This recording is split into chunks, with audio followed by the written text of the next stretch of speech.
সামগুৰিত ৰাজনৈতিক হিংসা অব্যাহত এটাৰ পিছত আন এটা কূটনৈতিক কাৰ্যকলাপ চলি আছে সামগুৰিত এইবাৰ কংগ্ৰেছ দলৰ কৰ্মী মতিউৰ ৰহমানৰ বাহত পৰিল দুৰ্বৃত্তৰ হাতোৰা যোৱা ৮ তাৰিখে মতিউৰ ৰহমানে সামগুৰি সমষ্টিৰ কাৱৈমাৰীত কংগ্ৰেছৰ প্ৰাৰ্থী তানজিল হুছেইনৰ হৈ নিৰ্বাচনী প্ৰচাৰ চলাবলৈ গৈছিল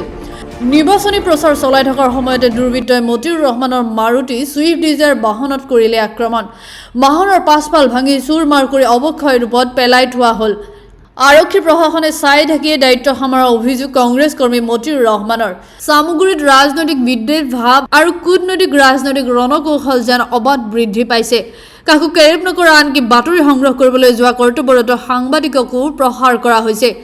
এতিয়া প্ৰশ্ন হয় আইন প্ৰশাসনৰ দুৰ্বল স্থিতি প্ৰয়োগ কৰিছে নেকি কেনেকৈ ন্যায় দিব কি পদক্ষেপ গ্ৰহণ কৰিব সেয়া সম্পূৰ্ণ নিৰ্ভৰ কৰিব আইন প্ৰশাসনৰ ওপৰত নগৰ পৰা আহিয়া আহমেদৰ ৰিপৰ্ট গ্লোবাল এনি 24/7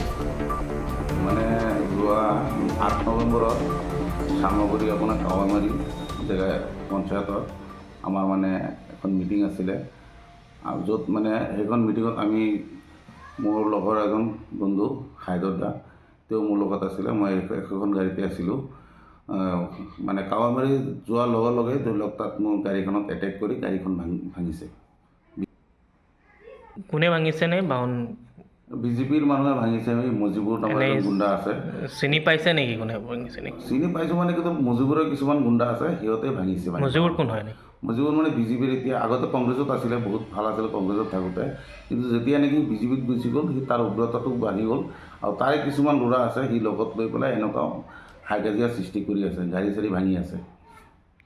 নে ৰকিবুল হুছেইনৰ পুত্ৰ তানজিল হুছেইনে কিমান ভোট পাব বুলি আশাবাদী এনে আপোনালোকে সামগুৰিততো বহুত নিৰ্বাচনী প্ৰচাৰ চলাই গৈছিল আচলতে তাত আপুনি নিৰ্বাচনী প্ৰচাৰ চলাবলৈ গৈছিলে সম্ভৱতঃ হয় হয় তানজিল হুছেইনে আচলতে ধৰি লওক মানে 25,000 পৰা 30,000 ভোটৰ ব্যৱধানত জয়ী হ'ব আৰু জয়ী হোৱাটো নিশ্চিত 100% জিকিবই এইটো আমাৰ আশা আছে আমি যিহেতু আজি 1.5 মাহৰ পৰা তাত কেম্পেইনিং কৰি আছোঁ তানজিল হুছেইনৰ হৈ কংগ্ৰেছৰ ফালৰ পৰা আমি বহুত ধুনীয়াকৈ কেম্পেইনিং কৰিছোঁ আৰু ৰাইজে মানে তানজিল হুছেইনকে এনেই কংগ্ৰেছ দলৰ হৈ আপুনি প্ৰচাৰ চলোৱাৰ বাবে আপোনাৰ বাহনত আক্ৰমণ কৰা হৈছিল নেকি তেতিয়া হয় হয় কংগ্ৰেছ দলৰ কাৰণে কেতিয়া কৰা হৈছিলে সময়টো এইটো 8 নৱেম্বৰত হৈছিলে 8 নৱেম্বৰ তো এই বিষয়ে আপুনি কংগ্ৰেছ দলৰ উচ্চ পদস্থ যিবিলাক নেতা আছে তেওঁলোকক অৱগত কৰিছিলে নাই হয় অৱগত হৈছে এতিয়া ধৰি লওক চাওক য'ত নেকি আপোনাৰ নুৰুল হুদা আমাৰ ৰূপহী সমষ্টিৰ MLA নুৰুল হুদাৰো গাড়ী ভাঙিছে তানজিলৰো গাড়ী ভাঙিছে শিৱামণি বাইদেউ আমাৰ বটদ্ৰৱা সমষ্টিৰ বিধায়িনী তেওঁৰো গাড়ী ভাঙিছে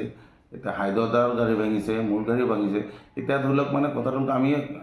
আমাৰ কংগ্ৰেছ দলৰ নেতাসকলে ব্যৰ্থ হৈছে কিয়নো তাত যোনটো পৰিৱেশৰ সৃষ্টি হৈছে তাত মানে ধৰি লওক মানে পুলিচৰ কোনো সঁহাৰি নাই মানে পুলিচ ধৰি লওক এনেকুৱা হৈছে যে পুলিচ এই সংক্ৰান্তত আপুনি আইনী ব্যৱস্থা লৈছেনে নাই আৰু কি বাহনক অৱগত কৰিছে একচুৱেলি লোৱা নাই মানে কি হ'ল বহুত গাড়ী ভাঙিছে ডাঙৰ ডাঙৰ লিডাৰৰ গাড়ী ভাঙিছে কোনো ব্যৱস্থা আইনী ব্যৱস্থা লোৱা আইনৰ ওচৰত গৈছিলোঁ আমি সকলোৱে কিন্তু আইনে কোনো ব্যৱস্থা লোৱা নাই যোনটো কাৰণে মই আৰু আইনী ব্যৱস্থা লোৱাৰ কোনো গুৰুত্ব দিয়া নাই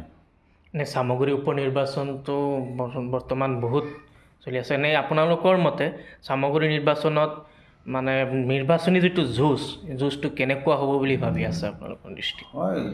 যুঁজ বুলিবলৈ ক'লে ধৰি লওক মানে কি তেনেকুৱা যুঁজ নহয় তানজিল হুছেইন ভাই মানে ধৰি লওক মিনিমাম 25,000 পৰা 30,000 ভোটৰ ব্যৱধানত জিকাটো নিশ্চিত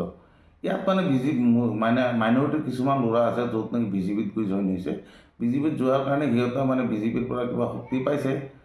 যোনটো এটা শক্তি পাইছে সেই শক্তিৰো সিহঁতে মানে মিছ ইউজ কৰি আছে কংগ্ৰেছৰ ওপৰত আমাৰ কংগ্ৰেছ